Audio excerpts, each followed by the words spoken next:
আসসালামু আলাইকুম। আমি নাসরিন সুলতানা, নাসরিনস ক্লাসরুম শিক্ষা চ্যানেলের পবিত্র কোরআনের বাংলা পাঠের আসরে সকলকে স্বাগত জানাচ্ছি। আশা করি আল্লাহর রহমতে সকলে ভালো আছেন। আজকে আমি সূরা বাকারার রুকু ৩২ পাঠ করব ইনশাআল্লাহ। সবাই সঙ্গেই থাকুন। আউযু বিল্লাহি মিনাশ শাইতানির রাজিম। বিসমিল্লাহির রহমানির রহিম। তুমি কি তাহাদেরকে দেখো নাই, যাহারা মৃত্যু ভয়ে হাজারে হাজারে স্বীয় আবাসভূমি পরিত্যাগ করিয়াছিল? অতঃপর আল্লাহ তাহাদেরকে বলিয়াছিলেন, তোমাদের মৃত্যু হোক। তারপর আল্লাহ তাহাদের জীবিত করিয়াছিলেন। নিশ্চয়ই আল্লাহ মানুষের প্রতি অনুগ্রহশীল, কিন্তু অধিকাংশ লোক কৃতজ্ঞতা প্রকাশ করে না। তোমরা আল্লাহর পথে যুদ্ধ করো এবং জানিয়া রাখো যে নিশ্চয়ই আল্লাহ সর্বশ্রোতা সর্বজ্ঞ। কে সে যে আল্লাহকে কর্জে হাসানা প্রদান করিবে?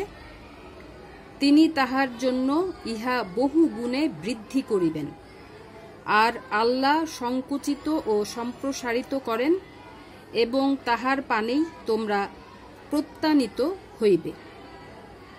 তুমি কি মূসার পরবর্তী বনি ইসরাইল প্রধানদেরকে দেখো নাই?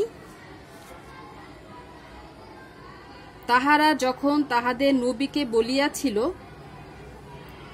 আমাদের জন্য এক রাজা নিযুক্ত করো, যাহাতে আমরা আল্লাহর পথে যুদ্ধ করিতে পারি।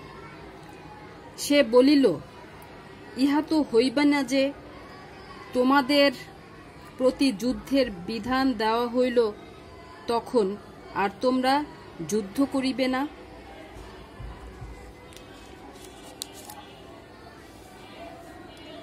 তাহারা বলিল, আমরা যখন স্ব স্ব আবাসভূমি ও স্বীয় সন্তান সন্ততি হইতে বহিষ্কৃত হইয়াছি, তখন আল্লাহর পথে কেন যুদ্ধ করিব না? অতঃপর যখন তাহাদের প্রতি যুদ্ধের বিধান দেওয়া হইল, তখন তাহাদের স্বল্প সংখ্যক ব্যতীত সকলেই পৃষ্ঠ প্রদর্শন করিল এবং আল্লাহ জালিমদের সম্বন্ধে সবিশেষ অবহিত। আর তাহাদের নবী তাহাদের বলিয়াছিল, আল্লাহ অবশ্যই তালুতকে তোমাদের রাজা করিয়াছেন। তাহারা বলিল, আমাদের উপর তাহার রাজত্ব কিরূপে হইবে, যখন আমরা তাহা অপেক্ষা রাজত্বের অধিক হকদার এবং তাহাকে প্রচুর ঐশ্বর্য দেওয়া হয় নাই।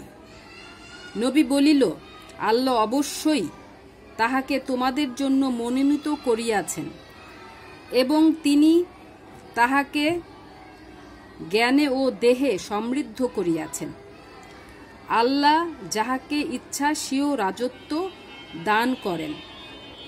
আল্লাহ প্রাচুর্যময়, প্রজ্ঞাময়। আর তাহাদের নবী তাহাদের বলিয়াছিল, তাহার রাজত্বের নিদর্শন এই যে, তোমাদের নিকট সেই তাবুত আসিবে, যাহাতে তোমাদের প্রতিপালকের নিকট হইতে চিত্ত প্রশান্তি এবং মূসা ও হারুন বংশীয়গণ যাহা পরিত্যাগ করিয়াছে তাহার অবশিষ্টাংশ থাকিবে। ফিরেশতাগণ ইহা বহন করিয়া আনিবে। তোমরা যদি মুমিন হও, তবে অবশ্যই তোমাদের জন্য ইহাতে নিদর্শন আছে। সম্মানিত দর্শকবৃন্দ, আজ এ পর্যন্তই। সবাই ভালো থাকবেন। আমরা কোরআন হাদিসের পথে পরিচালিত হব ইনশাআল্লাহ। আল্লাহ হাফেজ।